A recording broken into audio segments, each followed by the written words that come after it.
Hey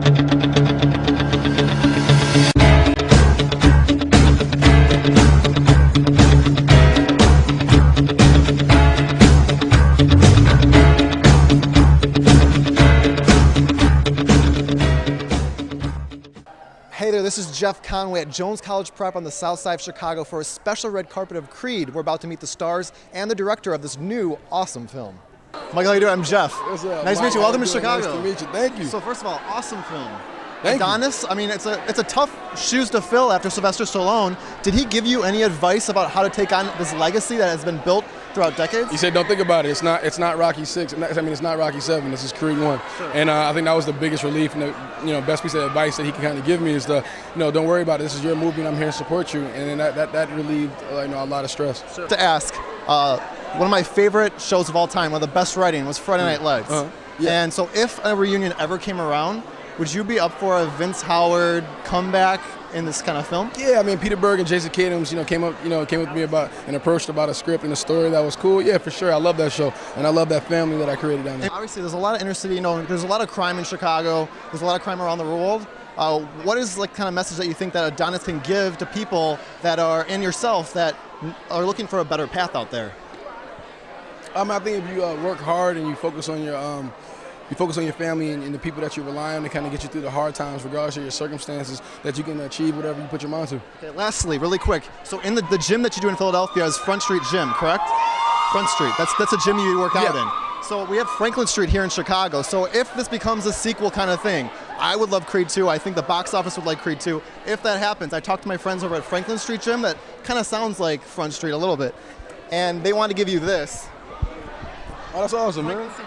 And then I use my home ec skills and actually put your last name on the back. That's dope, man. I appreciate that, man. Thanks for that, man. Congrats on the film. Yeah, Happy Thanksgiving. I know this comes out on Thanksgiving. Yeah, it is. And shout out to Franklin Street. And also, really quick, they wanted to let you know you can come in anytime to show your newfound skills. Oh, awesome, man. Yes. Appreciate that. Thanks for the Nice love, to meet you, Chicago. Michael. Nice to meet you too, bro. Yeah. I loved you first on the second season of Grey's Anatomy.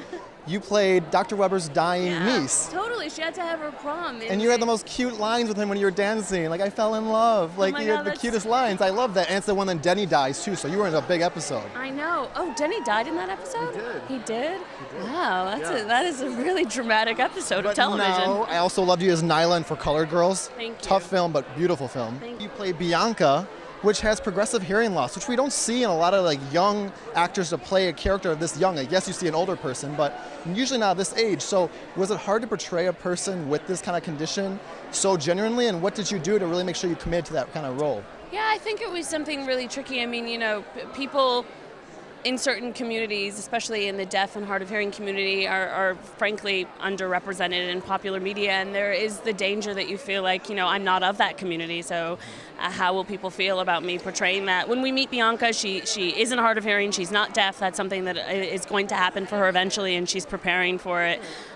So in that sense, it was really just about, using my imagination in the sense that if there's this idea that we're privileged as people that are hearing people. And it was something that we did we treaded lightly with a lot of sensitivity. Ryan Coogler, the writer-director, his wife is a sign language interpreter and works in that community really closely. So she helped guide us, and I spoke to as many people as I could about their experiences and read a lot. But I think it's sort of parallels in the sense that that's not an experience that I'm familiar with. Sure. And frankly, in the film, it's an experience that Bianca isn't yet familiar with and is trying to understand her feelings about it. So I just did the best that I could with telling that authentically, and I hope that resonates with people. You did a great job. Thank you. I was in the screening. I honestly couldn't help but smirk and smile the whole time between you and Michael on camera. You guys had such good chemistry. Thank you so much. So was it hard to have it that genuine, or did you guys have to talk it out a little bit to get that chemistry? Or was it natural with you and Michael? I think it was pretty, whenever you're playing the love of somebody that you're just meeting, which was the case for Mike and I, there's always the danger where you're like, ooh. But I think for us, we had a tremendous amount of mutual respect for each other. We were admirers of each other's work from afar. And then in the context of the film, we were both working so hard. Mike was working so hard on the physicality and the mentality of a boxer for months and months, and I was working so hard on the music that I was writing for my character. So I think by the time we got together in a scene, we both just had such a mutual admiration for the work that we were doing that it kind of, hopefully that translates. That's a part of it. And then we just genuinely like each other. Point blank, if Creed does well, which I know it will Bianca come back for Creed 2? I would be honored to. It's certainly not it's not the spirit with which we made the first film. We just wanted to make a great film and hopefully something that resonated with audiences. But if they're making another one and they want to have me, I would be there in a heartbeat. Awesome. Well, Tessa, keep up the great roles and happy so much. Thanksgiving. Oh, to you too. Thank you. Thank you. I have to shake your hand. This is such a great movie. Oh, thank you. And I have to tell you too, Fruitvale Station, one of the most thought-provoking films of easily the last decade. Oh, I appreciate that, man. So obviously this is your second film with Michael B. Jordan. You did Fruitvale Station and now Creed.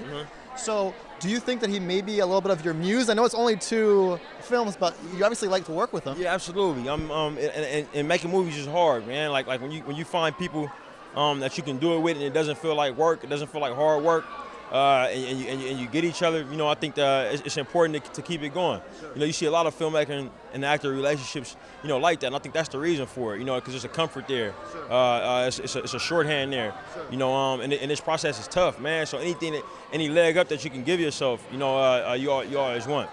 You're with Sylvester Stallone. I mean, you directed and you wrote this too. Yeah. So did he give you, or did you offer to allow him to have any input on how, you know, Rocky Balboa would be at this stage of his life? Absolutely, absolutely. I mean, I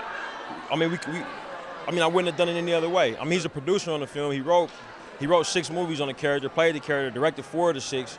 You know, I would have been foolish to not have him as involved as possible. You know, I was incredibly honored that he allowed me to take on this role. You know, but we needed him there every step of the way. And your films so far have a lot of social messages involved with social issues. Is that kind of the way you want to keep going, or will you maybe branch off and do a romantic comedy or such at some point? Yeah, I mean, I love movies, man. And I love movies of all genres. You know, I think that in many ways, genres that are often overlooked when great films are talked about are the ones that are most difficult to pull off. You know, like romantic comedies or comedies in general, or satire. You know, or action films. You know, I think these things are you know, I hope to have a career that allows me to work in all of those areas and always challenge myself and find things that are fresh. Sure. Ryan, I asked Tessa the same thing. Point blank, if and when this does really well at the box office, would Creed 2 be a possibility for you?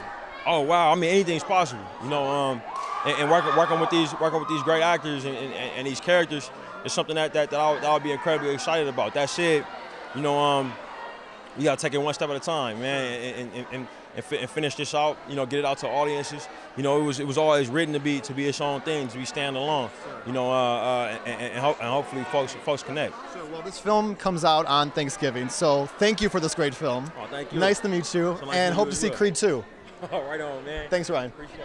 And there you have it, Chicago. We may have a new film franchise on our hand with Creed now in theaters on Thanksgiving, and now you are getting social with Jeff.